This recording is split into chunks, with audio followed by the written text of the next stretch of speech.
ملګرو چې دا کوم مهنت کړی دی تاسو ته دا خواست دی چې تاسو دننه تشریف راوړئ او په دې جلسګاه کې تشریف کېدئ بار ناستې ته دا ستاسو ټول تکلیف دا تاسو چې کم کړی دی د هغې د ټولو نه غټه نتیجه او دا مهنت په هغه وخت رسي چې تاسو دننه جلسګاه کې تشریف راوړئ او د یو غټ تعداد مظاهره وکړئ د ګیټ ملګرو ته دا خواست دی چې ګیټ آزاد کړي او میلمنو ته ډېر احترام او مینه ورکړي او دوی دې دننه په راتلو کې د دوی رهنمایي وکړي د ګیټ سالارانو ته خواست دی چې د میلمنو رهنمایي دې وکړي او میلمنو ته خواست دی چې دوی راشي د ناستو ملګرو په تسلسل کې تشریف کېږدي ډېره مننه تمام رضاکارانو ته خواست دی چې هغه د خپلو ډیوټیانې سنبالي کړي او زمونږ د جلسګاه کې موجود ملګرو ته د ناستې تربیت ورکړي تمام رضاکارو ته خواست دی چې هغه خپلې ډیوټیانې سنبالي کړي او ډېر په نظم و ضبط سره دا ملګري په آرام سره کښېنئ مهرباني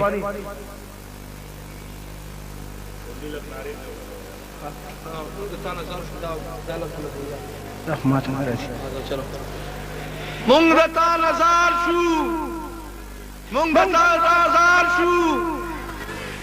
په زوره سره جواب راکړئ مونږ د تا نظار شو مونږ د تا نظار شو یو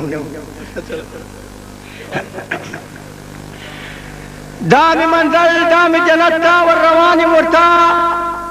دا می منزل دا می جنت تا ور روان ورتا دا اجمل صاحب وای نه په ملایم نه په خانم او نه په ځانم ورتا او کده غیرت دغه منزل ته رسیدلی نه یم ملګرو واورئ خلک چې راکوزېږي تا چې ګورئ چې په ګیټ باندې ډېر په ګڼ تعداد سره خلک راځي او دا جلسه به د کراچۍ یو مثالي جلسه وي ولې چې زمونږ ټول مشران دلته تشریف راوړي په لومړي ځل زمونږ مرکزي صدر موږ مرکزي جنرال سیکرټري او زمونږ خوږ او ګران رهبر تحریک خان عبدالولي خان ټول په شریکه سره په یو ځای دلته راځي او تاسو ته به خبرې کوي نو زه دا تمه لرم چې د هغې خبرو ته به تاسو ښه په ارام سره کښېنئ او د هغه خبرې به اورئ دې طرف ته دا کوم خلک چې راځي زه دې ته خواست کوم چې دا د ګس لاس طرف ته تشریف راوړي ولې دې طرف ته دا ځای خالي ده او دې طرف ته راشي تشریف کېږدي او څوک هم په ولاړه مه ودرېږئ وا چې ډېر لوی خلک تاسې ګورئ چې بګیټ را ننوځي هغوی ته چې تکلیف جوړ نه شي تاسې ټول دې طرف ته راشئ او کښېنئ خفه کېږئ مه دا ستاسې د عوامي نیشنل پارټۍ پروګرام ده ستاسې به دې ته ډېره ښکلا به ښئ او ډېر ښه په نظم و ضبط سره به دا پروګرام کوئ دا ستاسې خپل پروګرام ده نورو پارټو والا نورو تنظیمونو والا نن په دې ننداره دي په تماشه دي چې د عوامي نیشنل پارټۍ کې څومره ډیسپلین ده څومره نظم و ضبط ده دوی په څومره په احترام سره د خپلو مشرانو ته په خیرالۍ وایي هرکلی وایي او د هغې خبرې به اوري نو ډېره مهرباني به یې تاسې چې دې طرف ته راشئ او تشریف کېږدئ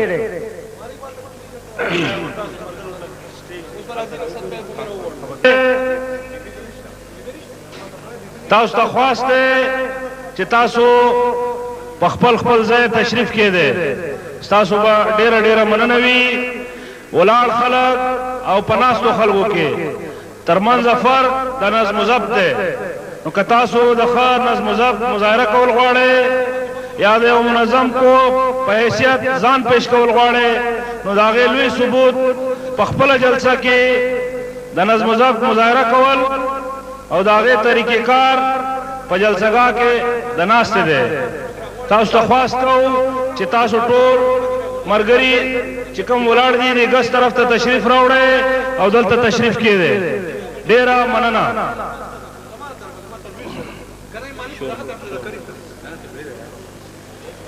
ستا پر رضا زما رضا دربا ستا پر رضا زما رضا دربا کاڼي هم نس پورې تړلی شمه خو چې بل خامار په خزانو وینمه اخر انسان یم څنګه غلی شمه ها راځه تصویر زموږ وباس کړه راځو کندي ناره درې ماته